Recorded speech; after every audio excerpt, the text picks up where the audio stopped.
이제 부처님에 대해서 조금 더 보충 설명을 좀 드릴게요.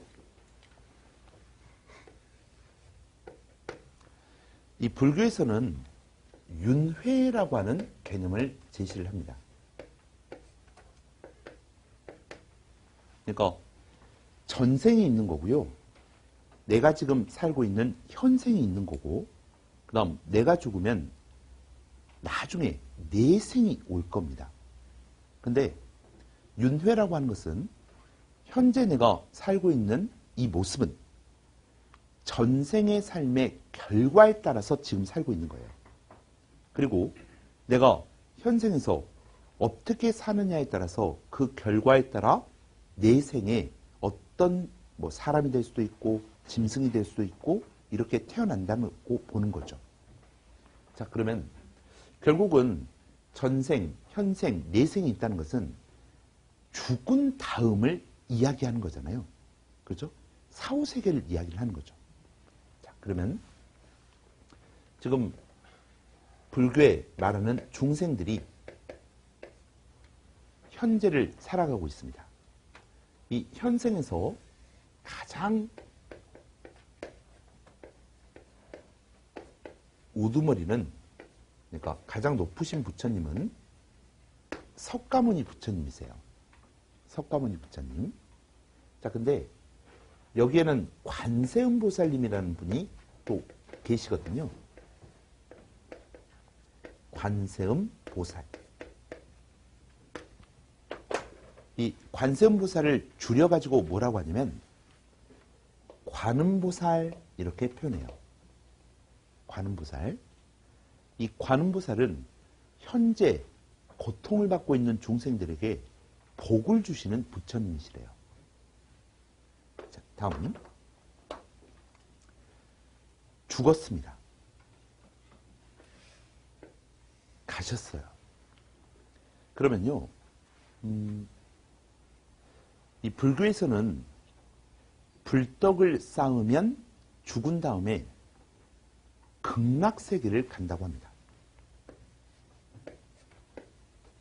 그러니까 기독교에서 말하는 천국입니다. 이곳이. 근데 이제 악행을 저지르고 그 결과 죽은 다음에는 어디를 가게 돼요? 지옥에 가게 되죠. 이건 이제 죽은 다음이겠죠? 근데 이 극락세계를 관장하시는 부처님이 따로 계세요. 그분이 누구시냐면 아미타 부처님이십니다.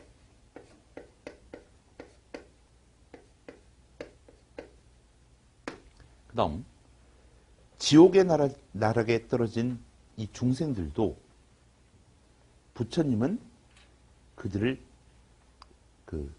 안타깝게 여겨서 이 지옥세계를 관장하시는 부처님이 따로 있어요.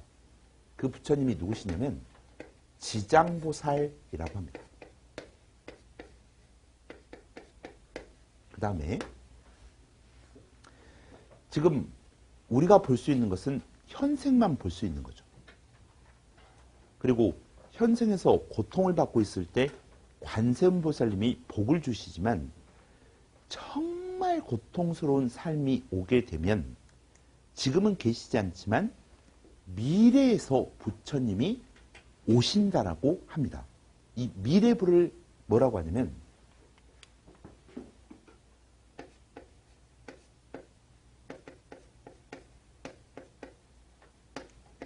미륵이라고 해요. 미래에서 오실 부처님, 그분을 무엇이라고 한다? 미륵이라고 합니다. 그래서 우리 역사에서 왕조 말기가 되면 사람들이 생활하기가 어려워지죠. 특히 공통적으로 나타나는 현상이 뭐냐면 중앙 집권력이 약화되면서 지방 세력들이 성장해요. 특히 지방 세력들의 농민 착취가 계속됩니다. 그러면 착취가 계속되면 계속될수록 사람들이 너무 살기 힘들잖아요.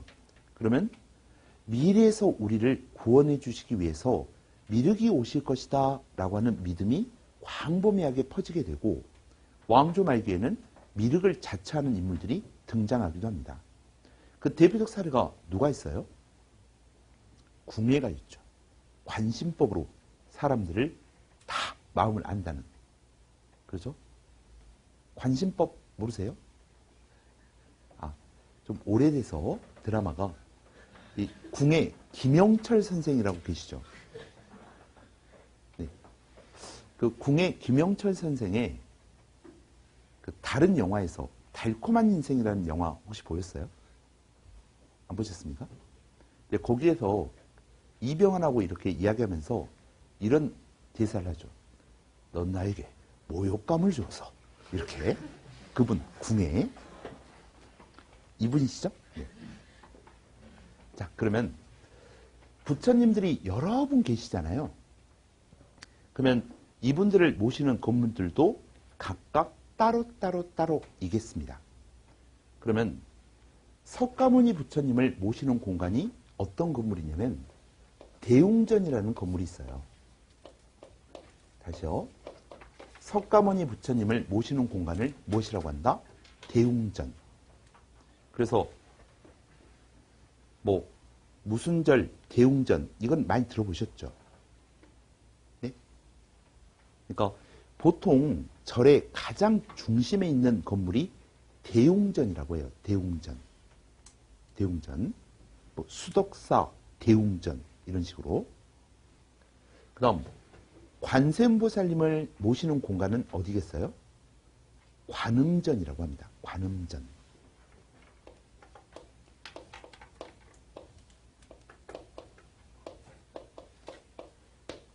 그다음 지장보살을 모시는 공간을 뭐라고 하겠어요? 지장전이라고 해요.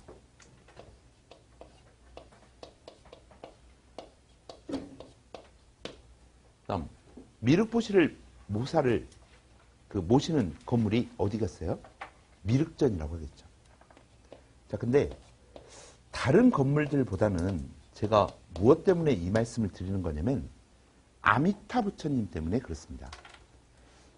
아미타 부처님을 모시는 공간이 뭐라고 부르겠어요? 극락전이라고 합니다. 극락전. 근데 이 극락전하고 똑같이 쓰이는 단어가 뭐냐면 무량수전이라고 하는 단어를 씁니다. 그러면 부석사 무량수전이라는 것은 많이 들어보셨죠? 그러면 부석사 무량수전이라는 건물 안에는 어떤 부처님이 모셔져 있는 거예요? 아미타 부처님이 모셔져 있는 거죠. 그래서 부석사 소조, 소조라고 하는 뜻은 흙으로 몸통을 만들어 이런 뜻이에요. 그 다음에 아미타열에 앉아 계시는 상이라고 해서 좌상이라는 고려시대 대표적인 불상이 부석사 무량수전에 있어요. 부석사 소조 아미타열의 좌상 이렇게요.